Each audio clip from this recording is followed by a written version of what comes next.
மத்தேயு எழுதின சுவிசேஷம் 21ஆம் அதிகாரத்தை எல்லாரும் எடுத்துக்கொள்வோம். மத்தேயு எழுதின சுவிசேஷம் 21ஆம் அதிகாரம். இந்த சம்பவத்திற்குரிய பகுதியை தான் நாம் இந்த இடத்துல நாம் பார்க்கிறோம்.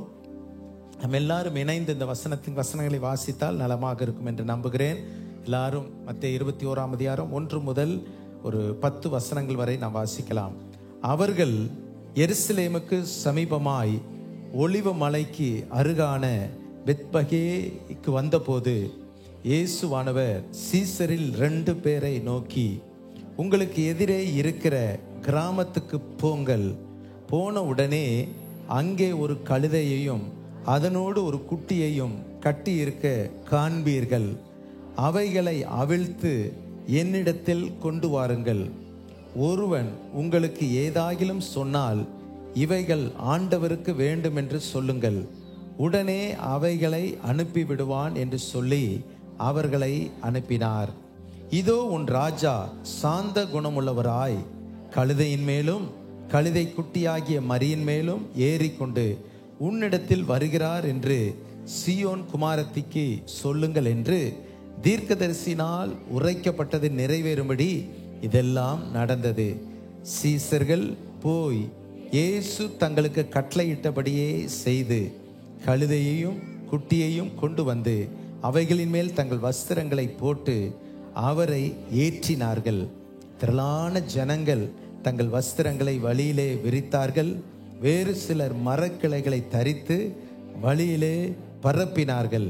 முன் நடப்பாரும் பின் நடப்பாருமாகிய திரளான ஜனங்கள், தாவீதின் குமாரனுக்கு ஓசனா, கர்த்தரின் நாமத்தில் வருகிறவர் ஸ்தோத்தரிக்கப்பட்டவர், உன்னதத்தில் ஓசனா என்று சொல்லி ஆர்ப்பரித்தார்கள். ஆமென், ஹல்லேலூயா.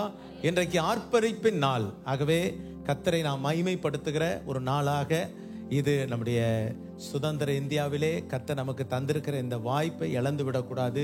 ஆகவே நாம் முடிந்த உடனே கர்த்தரை மகிமைப்படுத்துவதற்காக அவசரமாய் போக வேண்டாம். 4 பேராக கைகளை பிடிச்சுக்கோங்க. நல்ல அழகாக நேர்த்தியாக ஒவ்வொரு 50 பேர் 50க்கு ஒரு மூப்பர்கள் நிற்பாங்க. உங்களை அழகாக கைட் பண்ணுவாங்க. கொஞ்சம் பாட்டுத்தாள் இருக்கிறது, அந்த பாட்டுத்தாளை கையில் வைத்துக் கொள்ளுங்கள். ஓசன்னா பாடுவோம், ஓயாமல் துதிப்போம் என்ற பாடல்களை கர்த்தரை மகிமைப்படுத்துவதற்காக. நான் எவ்வளோ பெரிய ஆளாக இருந்தாலும் என் ஆண்டவருக்காக நான் இந்த தெருக்களிலே நின்று பாடுகிறேன் என்று சொல்லி ஆண்டவரை மகிமைப்படுத்தி நாம் செல்வோம். கர்த்தர் நிச்சயமாய் நம்மை ஆசீர்வதிப்பாராக. இந்த வசனத்திலே ஆண்டவர் ஒரு 3 காரியங்களை நமக்கு சொல்லுகிறார். ஒன்று, போங்கள். போங்கள் பாருங்கள். 2ஆம் வசனம், உங்களுக்கு எதிரே இருக்கிற கிராமத்திற்கு போங்கள். ஆண்டவருடைய கட்டளை என்ன? அவருடைய கட்டளை நீங்கள் புறப்பட்டு போங்கள். மத்தேயு எழுதின சுவிசேஷம் 28ஆம் அதிகாரம் 19ஆம் வசனத்தை வாசியுங்கள். ஆகையால் நீங்கள் புறப்பட்டு போய் சகல ஜாதிகளையும் சீஷராக்கி பிதா குமாரன் பரிசுத்த ஆவி நாமத்தினாலே அவர்களுக்கு ஞானஸ்நானம் கொடுங்கள். ஆண்டவராகிய இயேசு உயிர்த்தெழுந்த உடனே தம்முடைய சீஷர்களுக்கு ஒரு கட்டளை கொடுத்தார். என்ன தெரியுமா? நீங்கள் புறப்பட்டு போங்கள். இன்றைக்கும் அவரை பின்பற்றுகிற அவருடைய சீஷர்களாய் இருக்கிற நம்ம எல்லாருக்கும் ஆண்டவர் கொடுக்கிற ஒரு கட்டளை என்ன? போங்கள். ஹல்லேலூயா. எங்கு போவது? நமக்கு எதிரே இருக்கிற கிராமத்திற்கு போங்கள், எதிரே இருக்கிற வீட்டுக்கு போங்கள். ஹல்லேலூயா. அனுப்புகிறவர் கர்த்தர். நம்மை அனுப்புகிறவர் யார்? கர்த்தர். விசுவாசத்தோடு கூட போங்கள். உங்களை எதிர்க்கிறவர்களா இருக்கலாம், ஆண்டவரை பிடிக்காதவர்களா இருக்கலாம். விசுவாசத்தோடு போங்கள். நீங்கள் போனால் ஆண்டவர் நமக்கு கிரியை செய்வார். ஆண்டவர் எப்பொழுதுமே சொல்றார், நீ போகிற இடமெல்லாம் நான் உன்னோடு கூட இருக்கிறேன். ஆண்டவருடைய நாமத்தினாலே கர்த்தருடைய ஊழியத்திற்காக கர்த்தருக்காக வைராக்கியமாய் நாம் போகிறவர்களாய் இருக்க வேண்டும். நீங்கள் புறப்பட்டு போகும் பொழுதுதான் அங்கு அற்புதங்களை காண முடியும். அநேக நேரங்களிலே நிறைய பேர் நம்ம போகாம நமக்கு அற்புதம் நடக்கும் என்று எதிர்பார்க்கிறோம். நடக்கவே நடக்காது. நாம் எப்பொழுது தேவனுடைய கட்டளைக்கு கீழ்ப்படிந்து போங்கள் என்று சொல்லுகிற கட்டளைக்கு கீழ்ப்படிந்து போகிறோமோ அப்பொழுதே நமக்கு வழிகள் திறக்க ஆரம்பிக்கும். ஹல்லேலூயா, ஹல்லேலூயா. நீங்க நினைக்கிறீங்களா நம்மளை ஆண்டவர் கைவிடுவார்னு? ஒரு நாளும் ஆண்டவர் நம்மை கைவிட மாட்டார். ஏனென்றால் போ என்று சொல்லுகிறவர் கர்த்தர். அவர் போ என்று சொல்லிவிட்டு நீ போகிற இடமெல்லாம் நான் உன்னோடு கூட இருக்கிறேன் என்று சொல்லுகிறார். ஒரு அல்லேலூயா சொல்லுங்க பார்க்கலாம். போன்னு சொல்றவரும் அவர்தான், நீ போகிற இடத்திலெல்லாம் நான் உன்னோடு கூட இருக்கிறேன் என்று சொன்னவரும் அவர்தான். ஆகவே அவர் நம்மை ஒரு நாளும் கைவிட மாட்டார். என்ன நடந்தது? போங்கள் என்று சொன்ன உடனே அடுத்த வார்த்தை, நீங்கள் போனால், நீங்கள் போங்கள், அதே 2ஆம் வசனத்திலே காண்பீர்கள். ஆமென். போங்கள் காண்பீர்கள். சொல்லுங்க, போங்கள் காண்பீர்கள். போனாதான் கர்த்தர் காணும்படி செய்வார். சில வேளைகளில் நம்ம எதையுமே செய்யாம எனக்கு அற்புதம் நடக்கும், அற்புதம் நடக்குனா நடக்காது. நீங்க விசுவாசத்திலே நீங்கள் போக ஆரம்பிக்க வேண்டும், விசுவாசத்திலே செயல்பட ஆரம்பிக்க வேண்டும்.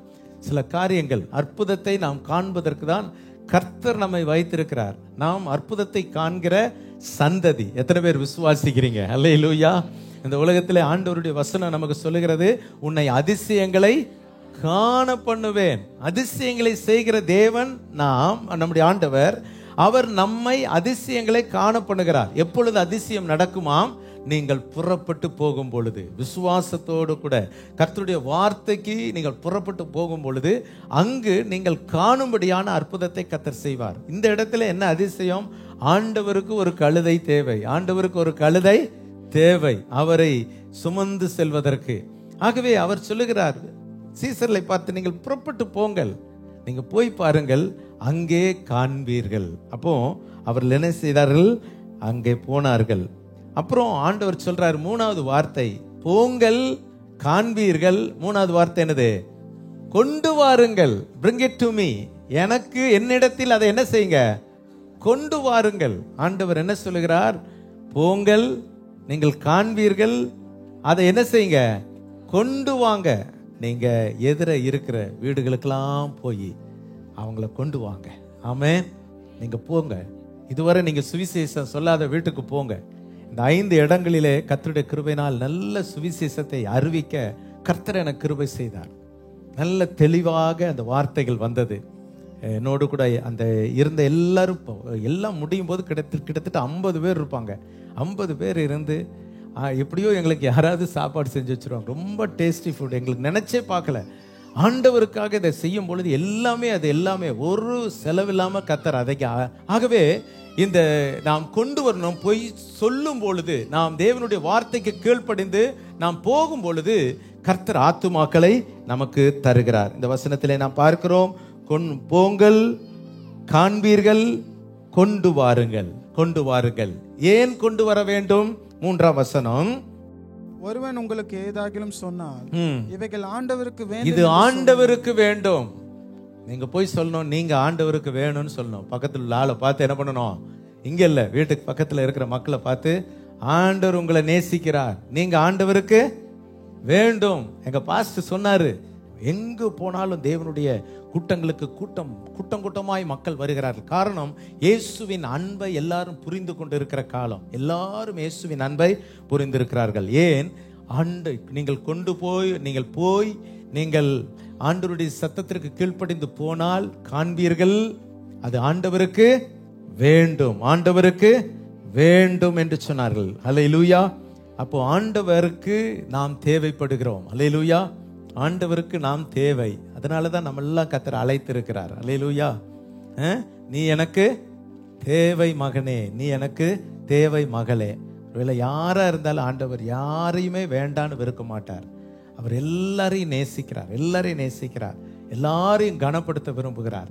இந்த இடத்துல ஒரு கழுதை தான். இந்த இடத்துல ஒரு கழுதை தான். இப்ப நம்ம ஒரு மனிதர்களை சொல்லுகிறோம். யாரோ ஒருவர் உங்கள் எதிரே இருக்கிற வீட்டாரா இருக்கலாம், எதிரே இருக்கிற கிராமமா இருக்கலாம். நீங்கள் போய் பாருங்கள், அங்க கட்டப்பட்ட ஒரு மனிதர்கள் இருக்கிறார்கள். இந்த கழுதை எப்படிப்பட்டதாய் கட்டப்பட்டதாய் இருந்தது. இது ஆண்டவருக்கு தேவை என்று சொன்னார்கள். அதை கட்ட வெளுத்து கொண்டு வந்தார்கள். அல்லேலூயா. கொண்டு வரும் பொழுது என்ன நடந்தது? அருமையான ஒரு வார்த்தை.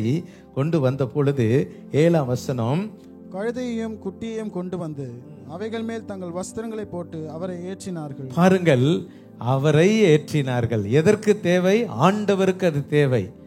சகோதரனே, சகோதரியே, உன்மேல் இயேசு ஏறி இருக்க, அல்லது இயேசுவை சுமக்கிற மனிதர்களாய் நாம் மாற வேண்டும் என்பதுதான் ஆண்டவருடைய ஆசை. அல்லேலூயா. ஒவ்வொரு கிறிஸ்தவர்களும் இயேசுவை பறைசாற்றுகிறவர்களாய் இருக்க வேண்டும், இயேசுவை சொல்லுகிறவர்களாய் இருக்க வேண்டும். நம் மீது ஆண்டவர் உட்காருவதற்கு, நம் மீது பயணிப்பதற்கு அவர் ஆயத்தம் உள்ளவராய் இருக்கிறார். எத்தனை பேர் இயேசுக்கு இடம் கொடுக்க முடியும்? ஆமென். ஆண்டவரே, நான் உம்மை சுமக்கிறேன். சின்ன வயசுல எங்களுக்கு சொல்லி கொடுத்த ஒரு பாட்டு இருக்குது, இப்ப கூட பாடுவாங்கன்னு நினைக்கிறேன். குட்டி நானையா கழுதை குட்டி நானையா, இயேசு அப்பா ஏறி செல்லும் குட்டி நானையா, குட்டி நானையா கழுதை குட்டி நானையா, இயேசு அப்பா ஏறி செல்லும் குட்டி நானையா. நேரம் இல்லை, பாடிட்டே இருக்கலாம். ஆகவே இயேசப்பா ஏறி செல்லுகிறார். பாருங்கள், இயேசு நம்ம மேல ஏறிட்டா, நான் ஒன்னு சொல்லுகிறேன், முடிக்கிறேன் என்னுடைய செய்தி. இன்னைக்கு நேரம் இல்லை. இயேசு நம்ம மேல ஏறிட்டா எவ்வளோ மகிமை தெரியுங்களா? எவ்வளோ மகிமை. ஒன்றுமே அதிகம் படிக்காத நாங்களாம் ஏசப்பாவுக்கு எங்கள் வாழ்க்கையை 14 வயசுல நான் ஒப்பு கொடுத்தேன். 14 வயசுல ஒப்பு கொடுத்து இந்த இயேசுக்காக ஊழியம் செய்ததுல ஏசப்பா எங்க மேல இருந்தாரு. இதுவரை நாங்கள் அவரை சுமக்கிறோம், இதுவரை சுமக்கிறோம். ஒரு நாளும் கைவிடலை. கனத்தின் மேல் கனம், மகிமையின் மேல் மகிமை. ஆண்டவரை நீங்க கனம் பண்ணி பாருங்க, உங்களை கனப்படுத்தி கொண்டே இருப்பார். வேதம் சொல்லுகிறது, என்னை கனம் பண்ணுகிறவர்களை நான் கனம் பண்ணுவேன். ஒருவன் எனக்கு ஊழியம் செய்தால் பிதாவானவர் கனம் பண்ணுவார். இந்த கழுதை, கட்டியிருந்த கழுதை இந்த இயேசுடைய சத்தத்திற்கு கீழ்ப்படிந்து வந்தாங்க, கொண்டு வந்தாங்க. அது மேல ஏறி உட்கார்ந்த உடனே கழுதை மேல வஸ்திரத்தை போடுறாங்க, ரோடெல்லாம் வஸ்திரத்தை இருக்காங்க. கழுதைக்கு ஒரே ஆச்சரியம், எனக்கு என்ன இன்னைக்கு இவ்வளவு வரவேற்பு? உனக்கு இல்லை, உன் மேல உட்கார்ந்து இருக்கிற ஆண்டவரால் உனக்கு கிடைத்த வரவேற்பு. ஆமென். இயேசு உங்கள் மேல் இருந்தால் இந்த உலகத்துல நீங்க எங்க போனாலும் கர்த்தர் உங்களை உயர்த்தி கொண்டே இருப்பார். ஆமென். ஹல்லேலூயா. இயேசுவை சுமக்கிற கழுதைகளாய் மாறுவோம், இயேசுவை பறைசாற்றுகளாய் மாறுவோம். இன்னைக்கு நீங்க வீட்டுக்கு போய் பக்கத்துல உள்ள ஒருத்தருக்கு சொல்லுங்க, ஆண்டவரை பத்தி சொல்லுங்க. ஆண்டவர் அவர்களை கர்த்தர் பக்கமாய் கொண்டு வருவார். அன்பை சொல்லுங்க, அன்பை சொல்லுங்க. கிறிஸ்து நல்லவர். ஹல்லேலூயா. கர்த்தர் நம்ம ஒவ்வொருவரையும் ஆசீர்வதிப்பாராக. அந்த கழுதைக்கு ஒரு பெரிய சந்தோஷம், இன்னைக்கு எனக்கு ஒரு நல்ல வாழ்வு. ஆமென். அப்படி ரொம்ப சந்தோஷமா அது இருந்திருக்கும். எவ்வளோ மகிழ்ச்சி. இதுவரை கட்டியிருந்த கழுதை இன்னைக்கு ஒருவரை சுமந்ததுனாலே எல்லாரும் பார்த்து சத்தமிடுறாங்க. இந்த கழுதை நினைச்சிச்சு என்னை தான் பார்த்து ஓசனா ஓசனா சொல்றாங்க. நமக்கும் உண்டு, நமக்கு மேல இருக்கிறவர் ஸ்தோத்திரிக்கப்படத்தக்கவர். அவரை துதிக்க துதிக்க எல்லா கனமும் மகிமையும் உங்கள் வாழ்க்கையில் உண்டாகும். நீங்கள் போகிற இடங்கள் எல்லாம் பாக்கியவான்களாய் இருப்பீர்கள். கர்த்தர் நம்ம எல்லாரையும் ஆசீர்வதிப்பாராக. கண்களை மூடி நாம் ஜெபிப்போமா?